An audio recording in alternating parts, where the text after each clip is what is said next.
ATM எந்திரத்தை அடித்து நொறுக்கியிருக்கிறது ஒரு கும்பல். மேலும் விவரங்களை எமது செய்தியாளர் சந்திரசேகர் விவரிக்க கேட்கலாம். வணக்கம் சந்திரசேகர், இந்த சம்பவம் எப்பொழுது நடைபெற்றது? இந்த மர்ம கும்பல் குறித்தான விவரம் ஏதேனும் கிடைத்திருக்கிறதா?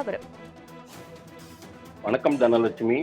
திருவள்ளூர் மாவட்டம் சோழவரம் அடுத்த காந்தி நகர், சோலையம்மன் நகர், சிவந்தி ஆதித்தன் நகர் பகுதியில் ஏடிஎம் கண்ணாடிகள், வாகனங்களின் கண்ணாடிகள் அடித்து உடைக்கப்பட்ட சம்பவம் அந்த பகுதியில் பெரும் பரபரப்பை ஏற்படுத்தியுள்ளது. காந்தி நகர் காவல் உதவி மையம் அருகே உள்ள ஆக்சிஸ் வங்கி மற்றும் கனரா வங்கியின் கண்ணாடிகளை நள்ளிரவில் மர்ம நபர்கள் அடித்து உடைத்து நொறுக்கியுள்ளனர். இதே போல சாலையில் சென்று கொண்டிருந்த 10க்கும் மேற்பட்ட கார்கள், ஆட்டோக்கள், சரக்கு வாகனங்கள் கண்ணாடிகளையும் மர்ம கும்பல் அடித்து உடைத்து அராஜகத்தில் ஈடுபட்டுள்ளது.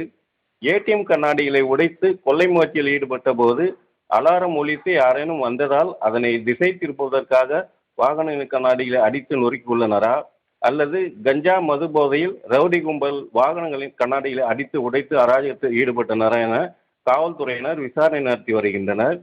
கண்காணிப்பு கேமரா காட்சிகளில் இருசக்கர வாகனத்தில் வந்த 3 பேர் கொண்ட கும்பல் கண்ணாடிகளை அடித்து உடைத்து அத்துழத்தில் ஈடுபட்டது தெரிய வந்துள்ளது.